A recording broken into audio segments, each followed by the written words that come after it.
ಭಗವಂತ ಮುಂದಿನ ಜನ್ಮ ಅಂತ ಒಂದಿದ್ರೆ ನಮ್ಮೆಲ್ಲರನ್ನೂ ಒಂದೇ ಮನೇಲಿ ಹುಟ್ಟೋ ಹಾಗೆ ಮಾಡು. ಶ್ರೀನಿ ನನ್ನ ಮೊಮ್ಮಗನನ್ನಾಗಿ ಮಾಡು. ಆದರೆ ಈಗಿನಷ್ಟು ನೋವು ಕೊಡಬೇಡ. ಮುಂದಿನ ಜನ್ಮದಲ್ಲಾದರೂ ನಮ್ಮ ಮಗನ ಜೊತೆ ಪೂರ್ತಿಯಾಗಿ ಬದುಕುವಂಥ ಭಾಗ್ಯ ಕೊಡು. ನಾವು ಹೋದ್ಮೇಲೆ ಶ್ರೀ ಜಾನ್ವಿಗಾದ್ರೂ ನೆಮ್ಮದಿ ಜೀವನ ಕೊಡಪ್ಪ ದೇವ್ರೆ.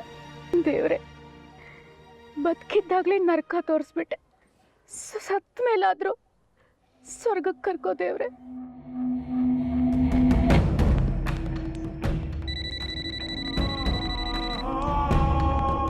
ಕಲ್ಲು ಫೋನ್ ಮಾಡಿದ್ದಾಳೆ.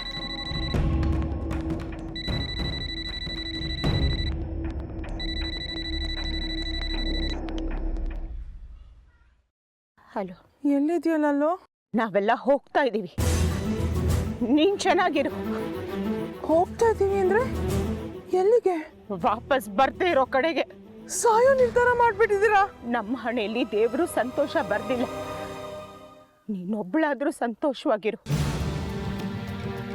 ಲಲ್ಲು, ನನ್ನ ಮಾತು ಕೇಳೆ. ಎಲ್ಲಿದ್ದೀರಾ ನೀವೆಲ್ಲ? ನಾನೇ ಅಲ್ಲಿಗೆ ಬರ್ತಿದ್ದೀನಿ. ನಾನು ಬರೋವರೆಗೂ ಯಾವ ನಿರ್ಧಾರನೂ ತಗೋಬೇಡಿ ಕಣೆ. ಏನ್ ಮಾಡ್ತೀಯ ಇಲ್ಲಿಗೆ ಬಂದು? ನೆಮ್ಮದಿಯಾಗಿ ಬದುಕಕ್ಕಂತೂ ಆಗ್ಲಿಲ್ಲ, ಸಾಯೋಕ್ಕಾದ್ರೂ ಬಿಡೆ. ದಯವಿಟ್ಟು ನನ್ನ ಮಾತು ಕೇಳ್ರೆ. ಮುಚ್ಚು ಬಾಯಿ. ಆವತ್ ನಿನ್ ಗಂಡ ಕರೆದ ತಕ್ಷಣ ನಮ್ ಕಡೆ ತಿರುಗಿ ನೋಡ್ದೆ ಹೊರಟೋದೆ. ಆವತ್ ನಿಂಗೆ ನಮ್ ಬಗ್ಗೆ ಯೋಚನೆ ಬರ್ಲಿಲ್ವಾ? ಹೋಗೋದಾದ್ರೆ ಹೋಗು. ಹೋಗೋಕ್ ಮುಂಚೆ ಒಂದು ಮಾತು, ನಾನು ಕಟ್ಟಿರೋ ತಾಳಿನ ಕಿತ್ತಿಟ್ಟು ಹಣೆಯಲ್ಲಿರೋ ಕುಂಕುಮವನ್ನ ಅಳಿಸಿ ಹೋಗು.